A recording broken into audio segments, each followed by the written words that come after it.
Très attendu, ce nouveau 40 pieds marque une rupture très nette comparée avec le précédent modèle, lancé il y a tout juste 10 ans. Carène plus moderne, cabine et nacelle bien plus spacieuses. Détail amusant, celui qui a imposé le bimini rigide passe le relais à un autre 40 pieds qui propose, cette fois, un immense cockpit modulable. Comprenez qu'il intègre le carré et se ferme, 2 temps 3 mouvements.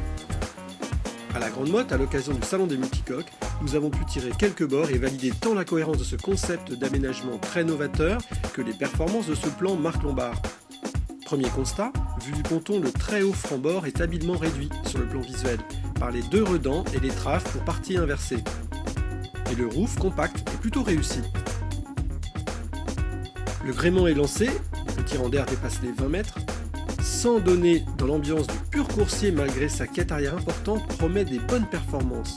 De fait, le ratio voilure-poids est de 11,15 m² par tonne, ce qui est plutôt favorable. L'Open 40 prend de la vitesse et flirte en cap avec les 50 degrés du vent réel dès 6 nœuds d'air. Et dès que le Genèquer est de sortie, à partir de 60-70 degrés du vent, le Speedo grimpe à 6 nœuds 5 avec la girouette bien calée sur le travers. Le barreur, confortablement installé et très correctement protégé par les postes de barre aménagés de part et d'autre du cockpit, profite de sensations plutôt flatteuses, ce qui est assez rare à bord d'un catamaran de croisière. Quelques risées à 13-14 nœuds nous gratifient d'une belle accélération. Rien à dire, les coques relativement fines à la flottaison ne demandent qu'à allonger la foulée. Pour preuve, par force 5, les polaires de l'architecte annoncent 13 nœuds 57 à 110 degrés du vent.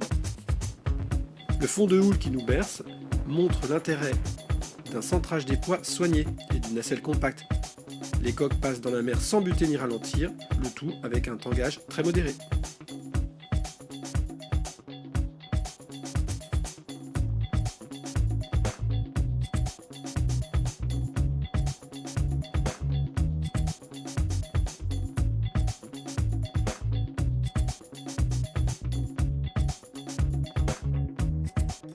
Du côté des manœuvres, c'est tout simple. Les drisses et bosses de riz restent au pied de mât, les écoutes sont envoyées vers les postes de barre. Si les performances de l'Open 40 nous ont semblé flatteuses, c'est bien que sur le pont, le petit dernier de la gamme Nautitech fait très fort. Sa nacelle, inhabituellement courte, préserve 2 immenses trampolines devant le mât, relève 22 m².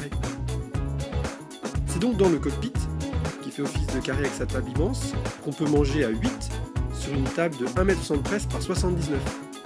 La protection est assurée par un jeu de toile très rapide à mettre en place.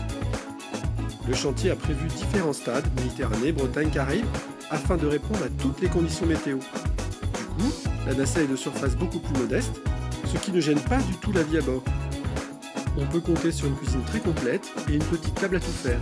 Elle sera bien utile pour la navigation, mais également quand les enfants souhaitent prendre leur repas de leur côté, à moins que ce soit les parents. Dans les coques, 3 ou 4 cabines et des couchages particulièrement généreux en largeur, merci les redans, puisqu'on frise avec les 1,60 m, alors que le standard terrestre est de 1,4 m. Des rangements aussi généreux que la hauteur sous barreau, et la lumière qui entre à profusion par les grands hublots de coque, on est gâté. Et c'est d'autant plus remarquable que le bateau ne mesure que 12 mètres de longueur. Quel chemin parcouru depuis l'ancien Nautitech 40, en disant rien à dire, les architectes navals n'ont pas chômé.